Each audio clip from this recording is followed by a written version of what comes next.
Hello, I'm Rainy, and this is my friend Kliko. Hi everybody. We are here to help you learn about computers.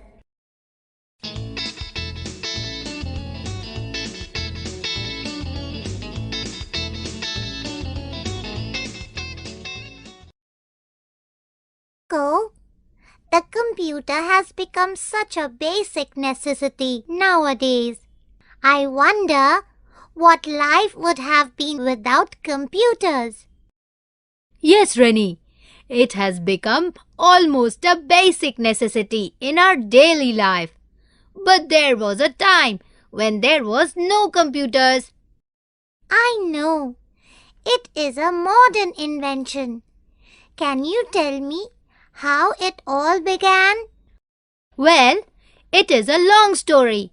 The term computer is derived from the word compute, which means to calculate. Computers are versatile calculating machines that can handle different tasks at the same time. To know about the history of computers, we have to go back to the days when people used the abacus to calculate complex sums. The abacus? Do you mean the abacus that we have used during our kindergarten days? Yes, Rennie. The instrument that you used to calculate sums during the first day at school. The abacus is probably the first counting device. It was invented about 5,000 years ago in China. Tell me more about the abacus. The abacus was the first mechanical device for calculation which could also perform arithmetical calculations. Do you remember what an abacus looked like, Rennie? Yes, it is made of a wooden frame with rods, each having beads. That's right. Counting on the abacus can be done by sliding these beads across the rods. The rods are divided into two parts. The upper part was known as heaven and the lower part was known as earth.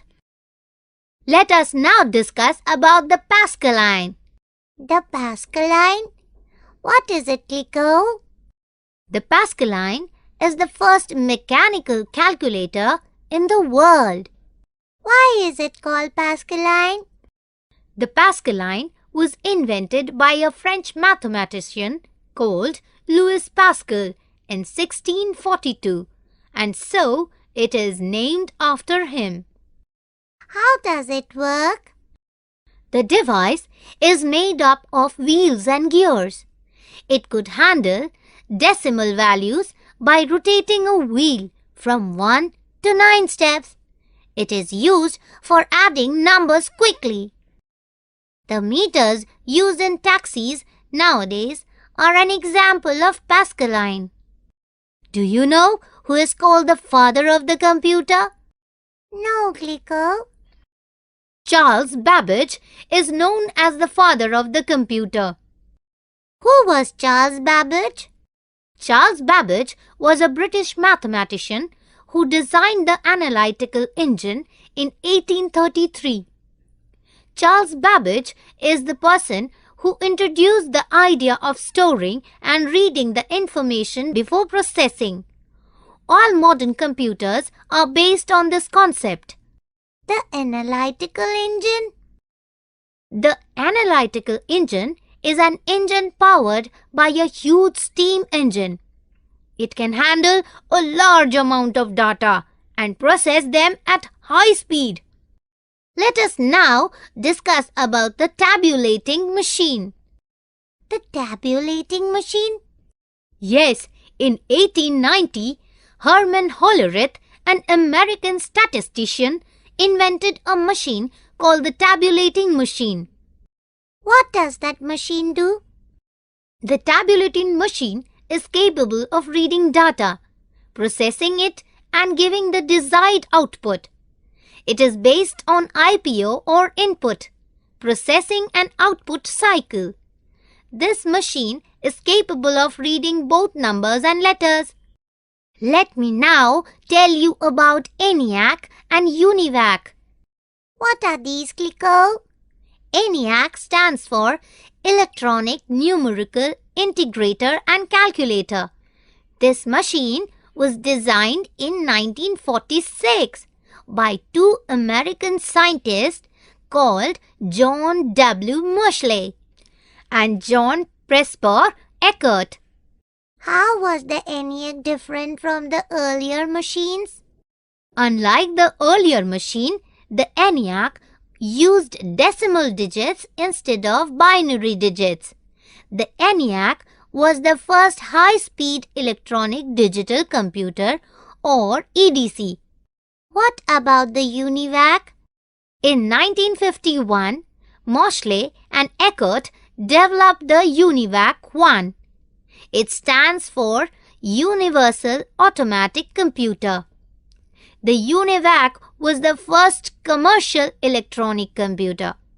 It could work with both numerical and textual data. Let us now learn how the modern computer developed generation by generation. Rennie, do you know what first generation computers are? No idea. The computers that were developed during the period of 1941 to 1956 are called first-generation computers. One of the earliest computers is the Colossus. It was used by the British code breakers during the Second World War to decode enemy messages. The first-generation computers were very large and expensive as they used vacuum tubes and magnetic drums. The first-generation computers also consumed a huge amount of electricity. The ENIAC and UNIVAC are two examples of first-generation computers. During the first-generation computers, machine language was used. Let us now learn about the second-generation computers. These are the computers that were developed during the period from 1956 to 1963. What is the difference between the first generation and the second generation computers? The second generation computers used two transistors instead of vacuum tubes. As transistors are smaller than vacuum tubes, the computers become much smaller in size. They also become faster and cheaper. The advantages of second generation computers were they consume lesser power than the first generation computers. Programming can be done on these computers. These computers were mainly used in the atomic energy industry. IBM 7000, IBM 650 and Atlas are some of the second generation computers. The second generation computers used both machine language and assembly language. The period from 1964 to 1971 is the period of the third generation computers. During this period, integrated circuits of ICs and smaller transistors were developed and they were placed on silicon chips called semiconductors. The features help to increase the speed of the computer. The third generation computers can run different programs at the same time and the common man can now use computers. IBM 1130, UNIVAC 1107 are examples of third generation computers. These computers used high-level programming languages. Are the computers that we use today the third generation computers? No, Rennie. Today we use fourth generation computers. The computers that are being developed from 1971 till the present time are called the fourth generation computers. The fourth generation computers used microchips. 0 and 1 were coded to do arithmetical operations. They are called binary numbers. The fourth generation computers are fast and efficient and so widely in use.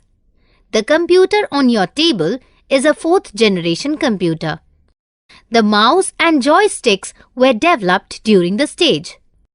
Fourth generation computers can be interlinked together in a network. This led to the development of the Internet. IBM 4341, DEC 10 and Star 1000 are some of the examples of the fourth generation computers. Fourth generation computers used high-level programming languages. Are there any further development of computers? Yes, Rennie, the fifth generation computers are currently under development. They are called supercomputers. Why are they called supercomputers? Because they have high storage capacity, speed and efficiency. A supercomputer has many CPUs connected together and can carry out large number of scientific operations in a very short interval of time. Scientists are now trying to develop supercomputers in a way that they can think on their own. This is called artificial intelligence. Robots work on this technology. So, Rennie, this was the history of the modern computer. Thank you, Kliko. Now I know so much.